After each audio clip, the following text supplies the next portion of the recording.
Good evening, Colleen. I'm going to make a video here on Sketchpad of how to do that sine and cosine and unwrapping the unit circle, and I'll also demonstrate what I meant by the 30-degree triangle. I'll start with that, the equilateral triangle. So I'm going to create a square grid here. Let's expand this out. And I wouldn't do this on Sketchpad. I'm just demonstrating what I meant to you when I said that. Rather than having the kids know their special right triangles. So I'm going to create a segment right here, construct, whoops, I got to unselect the circle there. Now I can construct a segment, and I'm going to take this segment and I'm going to rotate it right there by 30 degrees, and you can see it showed up behind there. Hit OK, and now I'm going to double click this and it marks as a mirror, and I'm now going to reflect that. So I have two 30-degree angles, means it's a 60-degree angle here overall. At this point I'm going to put a point there and a point there, and since both the existing segments, this one and this one, are radii of a circle, they're the same length, when I construct this segment here, I've created an equilateral triangle. And if I throw one more point right there, that then allows me to construct this segment here. And I want to change the color of that so we can see it a little clearer. Okay, so now you have two 30-degree triangles which create one 60-60-60 equilateral triangle. Therefore this is 1 since we're in a unit circle. This is also 1, and this is 1.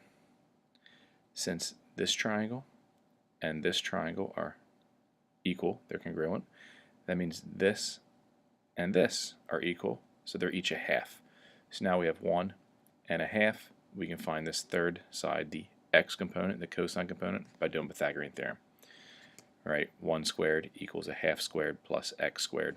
So I'm going to get root 3 over 2. So that's what I meant by constructing two 30-degree triangles, one in the first and one in the fourth, and then you don't need to know your special right triangles anymore. Right? Your 30, 60, 90 rules don't matter because you can use intuition to find that this is a half, since we already know that is 1.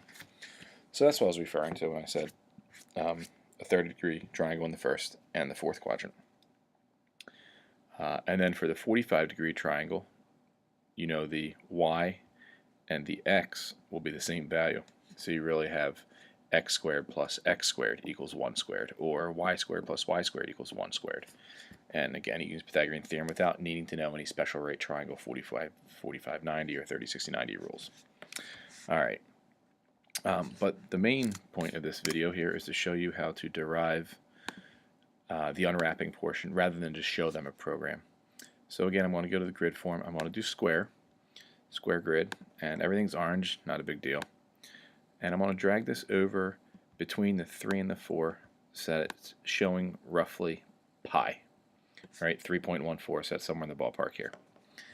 And now I'm going to create my unit circle. It's 1 unit. And whoops, I did not want to do that circle. And I'm going to put a point anywhere in the circle. It could be first quadrant, second, third, or fourth. Does not matter. I'll now connect that to the center, and I'm going to use Command L. That's a shortcut for line segments. And I'm also going to create one along the x-axis here as well, Command L. Now just so I can see those, I'm going to change the color on them. We'll go red, and maybe even make it a little thicker. And now I'm going to measure the angle by selecting, in this order, the point on the x-axis, your initial side, the vertex, and the terminal side there, that point, and I'm going to measure the angle. Now notice it's in degrees. I don't want that, so I'm going to go into my preferences under edit, and I'm going to change the degrees to radians. It's not bad to do degrees, but if you can picture, this is a length of 1. If I try to make this degrees, I need this to go out to 180 for pi, right?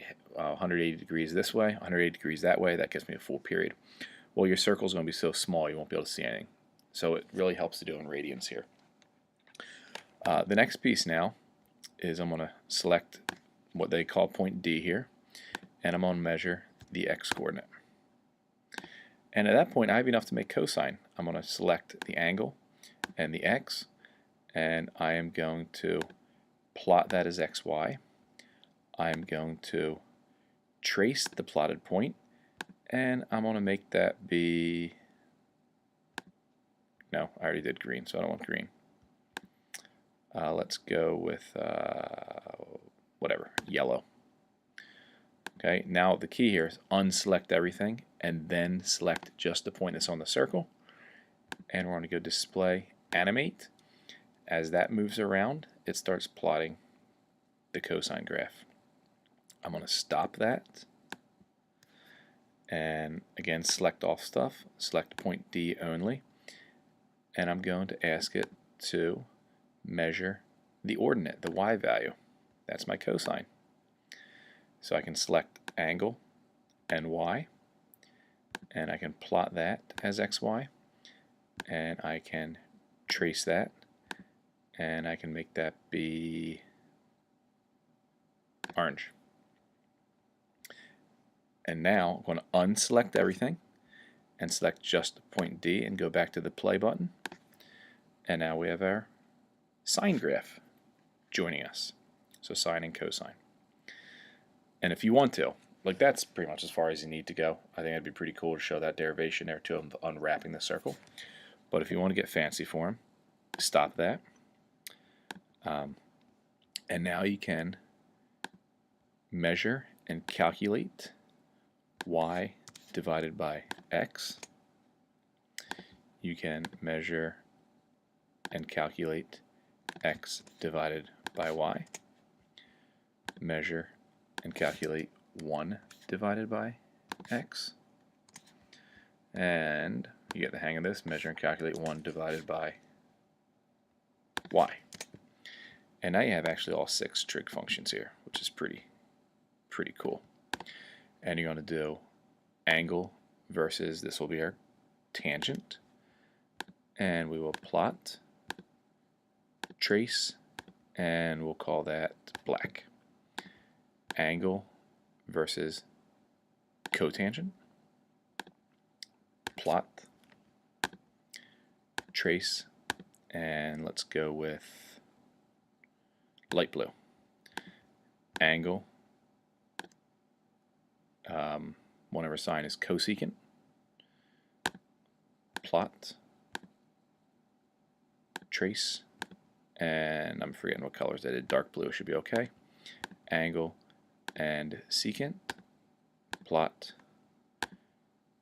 trace, and what do we got here? Purple. Now again, unselect everything. This is pretty cool, they're all lined up here. Select just the D value, and now we're going to run it. So we know yellow is our sine graph. We know orange is our cosine graph. I said them backwards there, by the way. Yellow is cosine, orange is sine. Black here is our tangent. This turquoise is our cotangent. Purple is 1 over sine, that's cosecant. And blue is, I'm getting confused here. Purple is 1 over cosine, so that's secant. And the light blue here is 1 over our sine, so that's cosecant. And the one last thing you can do is if I select the A here, I can now go and double click on the X, and I can label it cosine of, I might be able to do like a theta in here. Yeah, we'll just do cosine of D. Oh, it didn't put the D in there for me. Oh well, not a big deal. Select off of it, and then, whoops, alphabet again, and now I can type in sine. And I know there's a way that I can do, I thought it was going to be D there, but I mean, I guess I can just do sine of D. Okay, cosine of D double click. See, that gave me sine and cosine already, but I can do tangent of D and cotangent of D and cosecant of D and secant of D. And if you really want to, you can now take cosine and put it, if you can kind of find a spot to put with yellow, sine and put it with the orange, tangent, put it with black one here, cotangent with the blue-ish, cosecant with the 1 over the sine, and secant's already there. And kind of everything going there. And then you just kind of let this play, go, yeah, look at me. So, pretty neat thing. Like I said, sine and cosine are really important ones for unwrapping it, but I definitely think it'd be better to actually show them you can construct this rather than have one pre-made. If you do just sine and cosine, really it takes a couple minutes, so inside the 20 minutes is not a problem. And as far as the 30-degree triangles in the first and fourth quadrant, I assume they're going to give you access to either a whiteboard or a smart board, and you can literally just draw them out. As far as the worksheet you're talking about with the triangles on it, I was thinking if you wanted to, and this is the route you want to go, is up to you, is that worksheet would have your special right triangles on there, or Pythagorean theorem, and or Pythagorean theorem problems, knowing that if you are going to do a quick derivation, or hey guys, remember we did this yesterday, here's our right triangle, this is our x value, that's our y value, and then if you want to get into special right triangles or just doing Pythagorean theorem to derive those values, and then hit all the reflections first to second, how your cosine's negative, first to fourth, how your sine is negative, and then I never really did first to third too much. You certainly can do that, but I always like to reflect the second to the third or the fourth to the third, or first to fourth and then to second, so show that the y's change and then the x's change, so they end up both changing, and that's really all preference for you or for whoever. So there's my suggestions. I think you'll do great. And if you'd rather talk on the phone, that's fine too. I just figured it's almost 11 o'clock at night here. I'll just get this video up to you here rather than trying to call and see if you're awake. So hopefully this takes the first time and I don't need to redo it. Good luck.